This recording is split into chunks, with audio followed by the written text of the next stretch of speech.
Lizzie Borden took an axe and gave her mother 40 whacks. When she saw what she had done, she gave her father 41. You most likely have heard the nursery rhyme about Lizzie Borden at some point in your life. And if you're like most people, you think that's the whole story. Lizzie never went to prison, or as the second verse states, she was never hung for her crimes. In fact, Lizzie was found innocent, and she most likely was. Lizzie Borden was born in July of 1860 in Fall River, Massachusetts, the youngest daughter of Andrew and Sarah Borden. Sadly, her mother passed away when she was only 2 years old, and her sister Emma was 12. Her father remarried a few years later to a woman named Abby Dumfrey Gray, but it is noted that the children never took to Abby as their mother. Lizzie actually referred to her as Miss Borden. That being said, they also referred to their maid, Bridget Sullivan, as Maggie. Why? Because the last maid was Maggie, and why bother to remember a whole new name just for a servant? Classy. Later in life, they accused Abby of being a gold digger who married their father for his money. There is no doubt that Andrew Borden was well off, having a net worth of about 8 to 10 million in today's dollars. But he was extremely tight-fisted with his money. If Abby Borden was a gold digger, she was playing the long game. Despite his wealth, the family lived in the poor part of town rather than on the hill with the rest of the wealthy in the area. When the sisters would ask for money to attend events, their father usually refused. He found such things frivolous.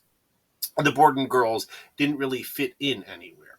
Their father's wealth often ostracized them from the poorer classmates, but their lack of allowance prevented them from making friends on the hill. This could be a large part of why neither girl ever married. Kind of hard to find Mr. Right when you don't have a social circle. Now, before we get into what occurred on the August 4th of 1892, there's one other thing I want to mention.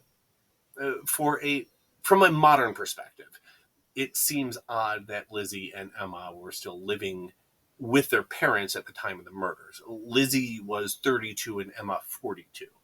This is because they were unmarried. These days, unmarried women can do whatever they want in most countries. At that time, however, an unmarried woman would be frowned upon if they were to live alone if they had living parents. On August 3rd, 1892, John Morse arrived at the Borden house to stay a few nights. He was the brother of the late Sarah Borden and the biological uncle of Emma and Lizzie.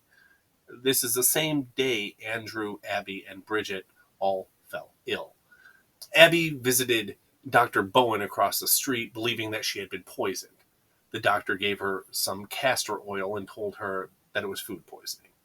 That evening, Lizzie was visiting her neighbor and friend, Alice Russell. During this visit, Lizzie voiced her concern that someone might kill her father. The next day, John Morris and Andrew Borden both left the house just after breakfast. Emma was out visiting friends about 15 miles away. This left only Lizzie, Abby, and Bridget at the house. Despite the fact that Bridget was still vomiting from the previous day's food poisoning, she was ordered to wash the windows outside. According to her own testimony, Lizzie was getting sinkers for an upcoming fishing trip from the loft in the barn. Around this time, approximately 9:30 a.m., someone assaulted Abby Borden with an axe in the guest room John had been staying in. She was struck in the head 17 to 18 times. At 11 a.m., Andrew returned home, finding the door deadbolted shut. He pounded on the door, and Bridget let him in. He, too, was feeling under the weather and decided to take a nap on the couch. Seeing the opportunity to lay down herself, Bridget retired to her room on the third floor. A short time later, she was awoken by the screaming downstairs. Lizzie had found the mutilated body of her father. He also was struck 10 to 11 times in the head. It wouldn't take long for Bridget Sullivan to find the body of Abby on the floor of the bedroom. The number one suspect was Lizzie Borden. She was officially arrested on August 11th, 1892.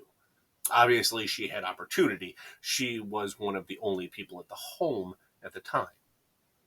But what about motive? What reason would she have to kill her father and her stepmother?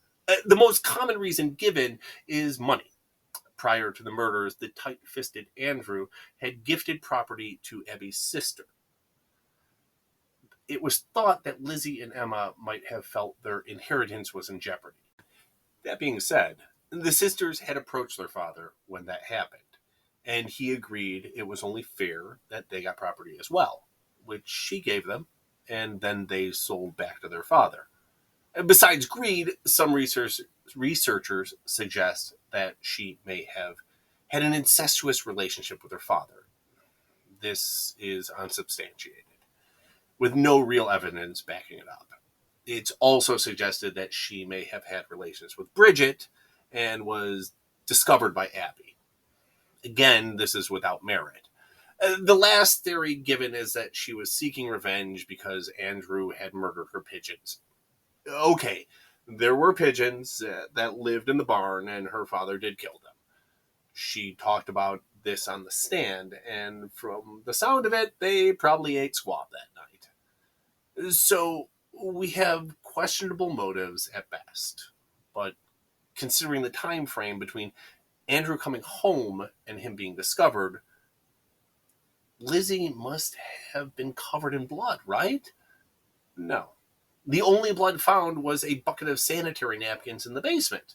It was argued that she could have committed the crime naked, then cleaned the weapon and herself, hiding the evidence among the menstrual rags. Not only does this seem preposterous, but I feel I should mention that the house had no running water. Cleaning herself up in such a short time frame would have proven difficult. The prosecution also pointed out that two other damning pieces of evidence. On the third, she had attempted to buy prussic acid. It was insinuated that she had planned to use this to poison her family. She said that she wanted to clean a seal skin. Regardless, she was unsuccessful with the purchase. They also point to the timeline. If, as suggested, there is a 1 to 2 hour gap between the murders, it makes it very difficult to point the finger at anyone else. This, too, was put into question at the trial and is still a point of debate today. Some suggest that there could have been as little as 15 minutes between the murders. A final note before we move on, the police love to point out the fact that Lizzie changed her stories a lot. Her doctor had her on a double dose of morphine for anxiety. The jury only deliberated for about an hour and a half before finding her innocent. There is more than enough reasonable doubt. Okay, so if not Lizzie, then who did it? William. I know. Who the hell is William? This is the theory that William Borden is the illegitimate love child of Andrew Borden. He wasn't, but it's a theory. We can then skip all the details here, just say that it wasn't William. What about John Morris? He showed up with no luggage, planning to stay for an indeterminate amount of time, and was heard having an argument with Andrew that morning. There have been several books and papers written from this point of the theory, but there's a lack of motive. The best theory here is that he did it either in conjunction with one or both of the sisters or as a favor because greed. There is also a suggestion that Emma did it, popped over from her friend's house, did the deed, slipped out. Remember, she was only a few miles away. This doesn't seem likely, though. This leaves us with a random stranger, drifter, or someone Andrew teed off. Honestly, it's really hard to point the finger at anyone. And that's what's so fascinating about this case. This is one of those cases that will probably never be solved. It's worth mentioning that Lizzie and Emma did finally get their house on the hill. After their father's passing, they named it Maplecroft. Lizzie loved to throw lavish parties for actors when they passed through. She loved the theater. Sadly, the sisters had a falling out, and Emma eventually left and refused to return. Neither ever said what the argument was about. They lived about 30 more years in freedom. Despite their physical distance, they died exactly 9 days apart of natural causes. Today, of course, if you're a morbid tourist, you can spend a night in the very room where Abby was murdered. And why not? John did the very next day. Today, the home is a bed and breakfast.